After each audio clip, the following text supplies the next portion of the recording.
महागठबंधन दोनों के बीच seat sharing का मुद्दा चरम पर है, लेकिन अब जल्दी इसकी अंतिम तस्वीर साफ होने की प्रबल संभावना। दोनों गठबंधन के अंदर आपसी लड़ाई है और चुनाव में ज्यादा से ज्यादा सीट हासिल करने की कोशिश भी। इसके लिए गठबंधन के सहयोगी एक दूसरे पर दबाव बना रहे हैं, अपनी शक्ति दिखाने के लिए जातीय ब्रह्मास्त्र चला रहे हैं और इसका नतीजा यह है कि चुनाव की तारीख का ऐलान हुए 2 दिन बीत चुके हैं। टिकट के लिए पार्टीज के ऑफिस में लाइन लगी है, लेकिन अब तक किसी गठबंधन में सीट शेयरिंग का फॉर्मूला फाइनल नहीं हो पाया। इस बार बिहार चुनाव में मोटे तौर पर 3 केंद्र हैं, लेकिन ज्यादा से ज्यादा सीट पाने की लड़ाई 2 गठबंधन के बीच है। एक तरफ सत्ताधारी एनडीए अलायंस, जबकि दूसरी ओर महागठबंधन। दोनों खेमे जबरदस्त प्रेशर पॉलिटिक्स के शिकार हैं। एक तरह से सीटों के लिए छोटी पार्टीज बड़ी पार्टीज के सामने अपना शक्ति प्रदर्शन कर रही हैं। मांगने मनाने का दौर चल रहा है। बिहार में विधानसभा चुनाव से पहले एनडीए के भीतर सीट बंटवारे को लेकर हलचलें तेज हैं। एनडीए के अंदर चल रहे घमासान के बारे में आपको बताते हैं कि वहां पर किसने कितनी सीटों पर पेच फंसा दिया है। इस समय बिहार की बात करें तो एनडीए के हैं 5 साझेदार, जिसमें बीजेपी है, जेडीयू है, एलजेपीआर है, हम हैं, राष्ट्रीय लोक समता पार्टी है। दिल्ली में बीजेपी अध्यक्ष जेपी नड्डा के आवास पर जेडीयू, हम, आरएलएसपी और एलजेपीआर के नेताओं की बैठक होती, जिसमें सीट बंटवारे को लेकर चर्चा हुई। सूत्रों के मुताबिक इस बैठक में सीटों को लेकर अभी तक आम सहमति नहीं बन पाई। बताया जा रहा है कि चिराग ने जिन सीटों की डिमांड की उनको लेकर जेडीयू और मांझी की पार्टी की सहमति नहीं बन पा रही। वहीं बताया तो ये भी जा रहा है कि जेडीयू नेताओं ने बीजेपी हाईकमान को क्लियर कर दिया कि चिराग से वही डील करें, जेडीयू उनसे डील नहीं करेगी। किन सीटों पर अब चिराग का पेच फंसा हुआ है जरा वो समझ लीजिए, जिनमें है जेडीयू महनार, मटिहानी और चकाई सीट चिराग को देने को तैयार नहीं है। वहीं महनार जेडीयू के प्रदेश अध्यक्ष उमेश कुशवाहा की सीट है। तो यहां पर आप समझिए कि कहां-कहां पेच फंसा हुआ है। प्रदेश अध्यक्ष उमेश कुशवाहा की क्योंकि यह सीट है, जबकि मटिहानी की बात करते हैं 2020 में चिराग की पार्टी जीती थी, लेकिन अब विधायक जेडीयू में शामिल हो चुके हैं। अब चकाई की बात करें, निर्दलीय विधायक सुमित सिंह है जिन्हें जेडीयू का समर्थन है। बीजेपी गोविंदगंज सीट चिराग को देने को तैयार नहीं। मांझी की पार्टी अपनी सिकंदरा सीट भी चिराग को देने को तैयार नहीं है।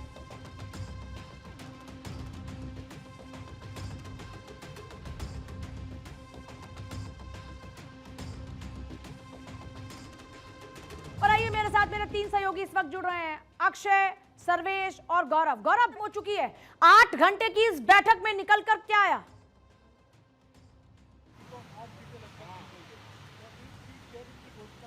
देखिए, फिलहाल अगर बात करें एक महत्वपूर्ण बैठक, और ये बैठक की अगर मैं बात करूं तो इस पूरे बैठक में सीट शेयरिंग का जो फार्मूला था उसको लेकर के यहाँ पर फिलहाल जो मंथन है अभी भी चल रहा है। इस वक्त अभी गृहमंत्री अमित शाह खुद यहाँ अंदर मौजूद हैं, और अगर बात करें जेपी नड्डा की, वो भी अंदर मौजूद है, और जो अपने सहयोगी दल हैं उनके साथ तकरीबन जो बातचीत की प्रक्रिया आज रही है, जैसा कि अक्सर हम देखते हैं कि सहयोगी दलों के साथ भारतीय जनता पार्टी लगातार बैठती है और उस पर एक-एक विधानसभा सीट वाइज जो बातचीत है वो की जाती है। सुबह 11 बजे से बैठक शुरू हुई और अभी भी ये बैठक यहाँ पर लगातार चल रही है। गृहमंत्री अमित शाह यहाँ पर मौजूद हैं, एक-एक सीटों का आकलन यहाँ पर वो अपनी तरफ से कर रहे हैं। चिराग पासवान की पार्टी की अगर मैं बात करूँ तो चिराग पासवान की जो पार्टी है, सबसे पहले उन्होंने जो सीटों की डिमांड थी 30 से 40 सीटों की डिमांड जरूर किया था, लेकिन उसके बाद कई दफ़ा उनके साथ बातचीत हुई, और जब उनके साथ बातचीत की प्रक्रिया हुई तो अब सोर्सेज बता रहे हैं कि 25 सीटें चिराग पासवान की पार्टी को मिलेंगी। उसको लेकर के गृहमंत्री अमित शाह की तरफ से साफ तौर पे उन्हें समझा दिया गया है। इसके अलावा उपेंद्र कुशवाहा की बात करें तो उपेंद्र कुशवाहा भी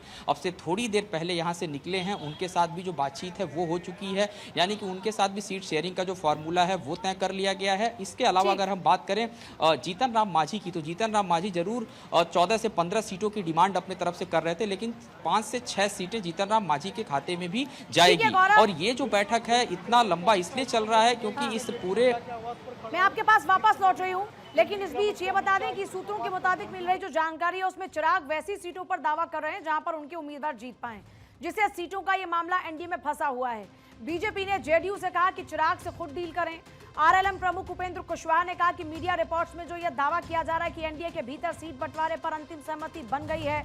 चिराग पासवान को पार्लियामेंट्री बोर्ड ने एनडीए गठबंधन के लिए सीट बंटवारे पर अंतिम फैसला लेने का अधिकार दिया है। वर्तमान में 5 से 6 सीटों पर चर्चा लगातार जारी है। ये जो ऐसी बातें हैं जहां सहयोगी दल भी अपने उम्मीदवार उतारना चाहते हैं, इस मुद्दे पर बातचीत के दौरान फिलहाल गठबंधन टूटने या शंका पैदा होने की तो कोई संभावना नहीं बताई जा रही है। एनडीए नेताओं को मनाने में जुटी बीजेपी लगातार ये कोशिश कर रही है कि सहयोगियों को कम से कम सीटों पर मनाया जाए, ताकि बीजेपी और जेडीयू सीधे तौर पर महागठबंधन से दो हाथ करें। इतना ही नहीं, बीजेपी अध्यक्ष जेपी नड्डा और गृहमंत्री अमित शाह ने बिहार में सीटों के बंटवारे की कमान खुद संभाल ली है। सीट शेयरिंग पर घमासान की अगर बात करते हैं तो देखिए, आप घमासान को समझिए कि नेताओं को बुलाया जा रहा है, उसके बाद बातचीत की जा रही है, उनसे उनकी बात पूछी जा रही है, फिर उनको बताया जा रहा है। अब कब और किसका ऐलान, ये एक बड़ा सवाल है। सीट शेयरिंग पर समझौता ऐलान संभव है जल्द ही। सीट शेयरिंग पर क्योंकि बात लगातार हो रही है तो ये माना जा रहा है कि बातें भले की जा रही है कि जल्द से जल्द किया जाएगा, लेकिन अभी भी एक आंकलन ये है कि 14 से 15 अक्टूबर तक ही ऐलान संभव होगा। महत्वाकांक्षा की लड़ाई में एनडीए ही नहीं बल्कि विपक्षी महागठबंधन भी लगातार बना हुआ है। महागठबंधन की बात करते हैं तो 4 पक्ष हैं, आरजेडी, कांग्रेस, लेफ्ट पार्टीज और मुकेश सहनी की पार्टी वीआईपी। मल्ला निषाद केवट वोट बैंक के दम पर मुकेश सहनी चाहते हैं कि उनको 30 सीटें मिल जाएं। इसके अलावा वो डिप्टी सीएम पद की गारंटी भी चाहते हैं। तर्क यह है कि उनके साथ 9 से 10% वोटर हैं। मुकेश सहनी जिनके प्रतिनिधि होने का दावा करते हैं, उनके वोट हर विधानसभा में औसतन 11 से 16 हजार के बीच में है और ये एक अच्छा खासा वोट शेयर होता है किसी की भी जीत और हार में।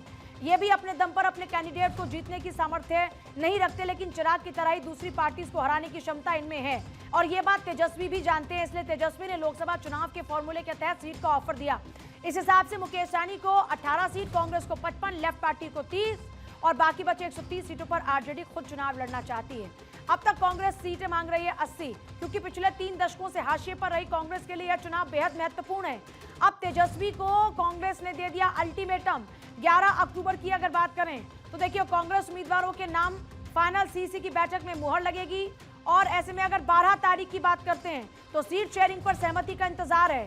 13 अक्टूबर की बात करते हैं तो कांग्रेस उम्मीदवारों के नाम का ऐलान करने वाली है। और आइए सीधे अब चल लेते हैं अक्षय की ओर। अक्षय, सिर्फ एनडीए नहीं बल्कि इंडिया ब्लॉक में भी सीट को लेकर खींचतान लगातार जारी है। ऐसे में यहां पर ज्यादा मुश्किलें हैं।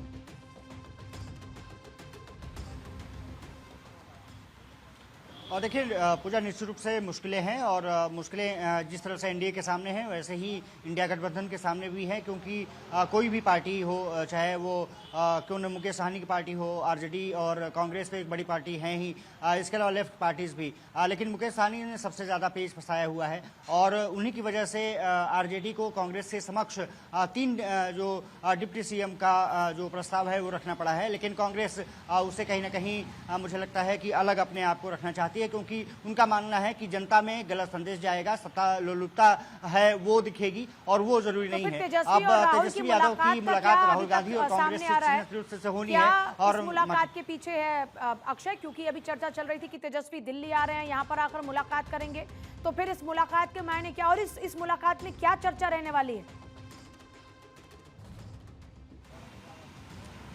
वही बता रहा था कि जिस तरह से तेजस्वी और राहुल की मुलाकात होनी है, तेजस्वी और कांग्रेस नेतृत्व के साथ मुलाकात होनी है, चर्चा उसी पर होनी है। अमूमन सीट लगभग कांग्रेस और आरजेडी के बीच में देखा जाए तो वहां पर बहुत ज़्यादा बदलाव की स्थिति नहीं है, वो लगभग सेम है। लेकिन जातिगत समीकरण में फंसे मुकेश सहनी के लिए सबसे बड़ी चुनौती गठबंधन में हो जाती है कि उनको किस तरह से बैलेंस किया जाए, और अगर 3 डिप्टी सीएम रखा जाता है तो फिर डिसबैलेंस की स्थिति जा सकती है। इसलिए कांग्रेस ने अब सीधा पाला तेजस्वी के सामने रखा है और तेजस्वी ने राहुल गांधी से जो बातचीत है वो काफी महत्वपूर्ण हो जाती है। माना जा रहा है कि तेजस्वी और राहुल की जो मुलाकात होगी उसमें सब कुछ फाइनल कर लिए जाने की उम्मीद है। कांग्रेस ये भी चाहती है कि अगर डिप्टी सीएम का जो जिद है वो मुकेश सहनी छोड़ दें तो कुछ सीटें उनको बढ़ाई जा सकती हैं, यानी कि वो सीटें अगर देखा जाए तो 25 से 30 के बीच में जा सकती हैं। और सबसे बड़ी बात ये रही है कि उसके लिए लगातार मंथन का दौर जारी है। कांग्रेस आलाकमान लगातार आरजेडी के संपर्क में है। लालू प्रसाद यादव और राहुल गांधी की बातचीत भी हुई है, ऐसी खबरें निकल के सामने आ रही है और ये माना जा रहा है कि तेजस्वी इसीलिए यहाँ पर पहुंच चुके हैं ताकि सीटों के समीकरण के हिसाब से चर्चा की जा सके और मुकेश सहनी को भी एक संदेश दिया जा सके कि चुनाव से पहले जब तक वोटिंग नहीं हो जाती तब तक कोई डिप्टी सीएम और सीएम पद का उम्मीदवार नहीं होगा। अभी से ये संदेश कांग्रेस नहीं की जा सकती है और कोई भी गठबंधन इस दिशा में अभी आगे बढ़ना भी नहीं चाहता, क्योंकि एक को मनाए तो दूसरा रूठ जाएगा। सर्वेश, सवाल ये है कि मनाने और रूठने की प्रक्रिया में जनता का हाल क्या है, सियासी माहौल क्या है?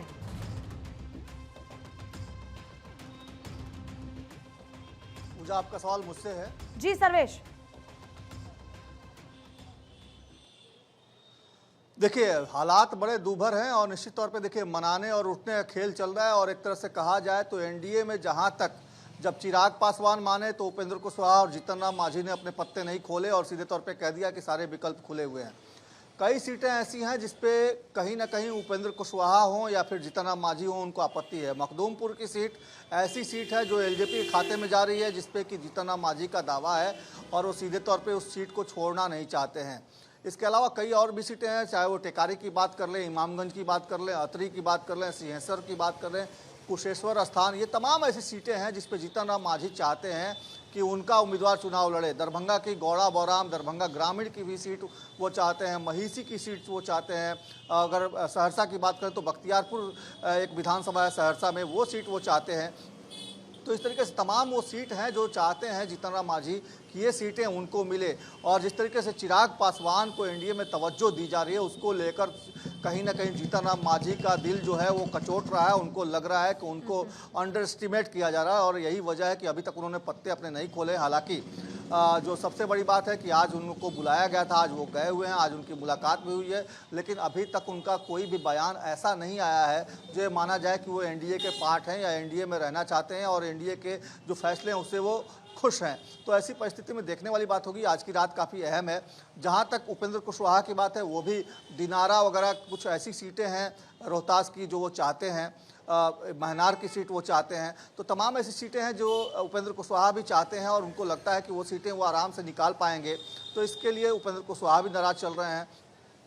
मसलन सबसे बड़ा मुद्दा यही है कि जो चिराग पासवान को जिस तरीके से एनडीए में तवज्जो दी जा रही है, उसको लेकर कहीं ना कहीं एनडीए में खींचतान है।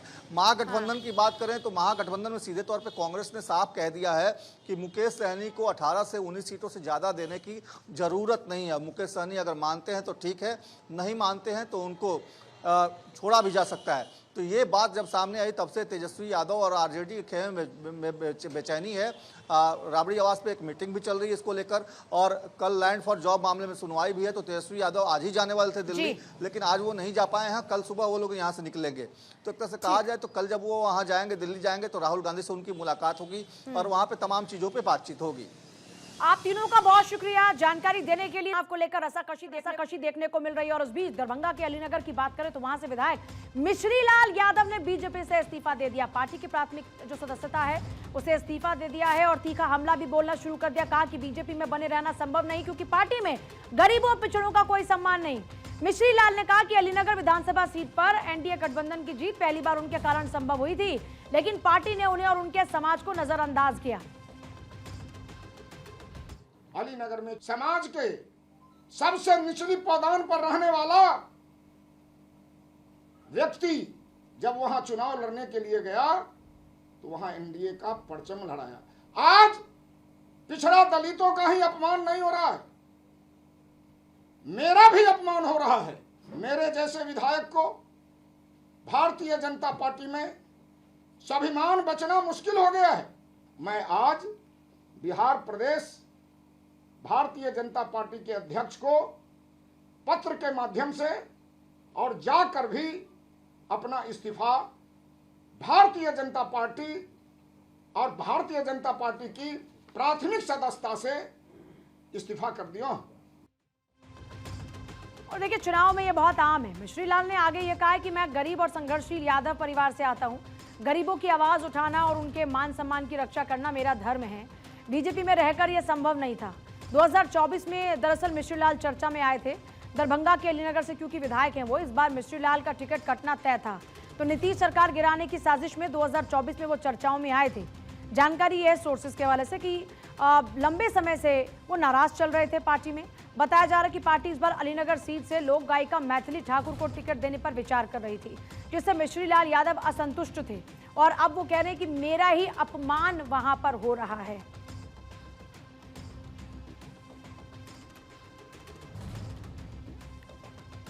और देखिए बिहार विधानसभा चुनाव की तारीखों के ऐलान के साथ ही प्रदेश की राजनीति में अब नए नए चेहरे उतरने लगे हैं। इस बार जननायक कर्पूरी ठाकुर की पोती डॉक्टर जागृति ठाकुर भी चुनावी मैदान में उतर रही हैं। वहीं प्रशांत किशोर की पार्टी जनसुराज के टिकट पर समस्तीपुर जिले की मोरवा विधानसभा सीट से वो चुनाव लड़ेंगी। जागृति ठाकुर का कहना यह है कि उनका लक्ष्य है शिक्षा, स्वास्थ्य, रोजगार के मुद्दों पर बिहार में सकारात्मक बदलाव लाना। 28 जुलाई को पटना में जनसुराज के कार्यक्रम में डॉक्टर जागृति ठाकुर ने पार्टी की सदस्यता ग्रहण की और तब से अनुमान लगाया जा रहा है कि विधानसभा चुनाव में उनकी भूमिका बेहद अहम हो सकती है। पार्टी में शामिल होने के बाद डॉक्टर जागृति ने कहा था कि मैं अपने दादा जननायक कर्पूरी ठाकुर के अधूरे सपनों को पूरा करने के लिए राजनीति में आई हूं। जनसुराज बिहार को नई दिशा देने वाला आंदोलन है। उनके इस बयान से जनसुराज कार्यकर्ताओं, युवाओं, महिलाओं में उत्साह, उम्मीद जागी है। जब मोरवा सीट से उनका नाम फाइनल हुआ तो समर्थकों ने पटोरी, मोरवा और शाहपुर में खूब जश्न मनाया। डॉक्टर जागृति ठाकुर बिहार के पूर्व मुख्यमंत्री कर्पूरी ठाकुर की पोती हैं। पेशे से डेंटल सर्जन हैं। पटना के बुद्धा डेंटल कॉलेज से पढ़ाई की है। शादी के बाद हिमाचल प्रदेश में रहने लगी, लेकिन अब उन्होंने बिहार लौटकर राजनीति में सक्रिय भूमिका निभाने का फैसला लिया है। डॉक्टर जागृति का कहना यह है कि उनके दादा कर्पूरी ठाकुर ने बिहार के लिए जो सपना देखा वो आज भी अधूरा है। उन्होंने कहा कि बिहार के कई नेता उनके दादाजी के शिष्य रहे, लेकिन कोई भी इस प्रदेश को बेहतर नहीं बना पाया। इसलिए वो मोरवा की जनता के बीच जाकर उनके सपनों को पूरा करना चाहती हैं। बिहार की राजनीति में जननायक शब्द अगर किसी के नाम के साथ जुड़ा है तो वो है कर्पूरी ठाकुर। उनकी सादगी, जनसेवा और सामाजिक न्याय के लिए की गई लड़ाई आज भी लोगों के बीच जीवंत है। अब उनकी पोती उसी विचारधारा को लेकर चुनावी रण में उतरी हैं। अब देखना होगा कि क्या कर्पूरी ठाकुर की पोती वही जनभावना फिर से जगा पाएंगी जो कभी उनके दादा ने पैदा की थी।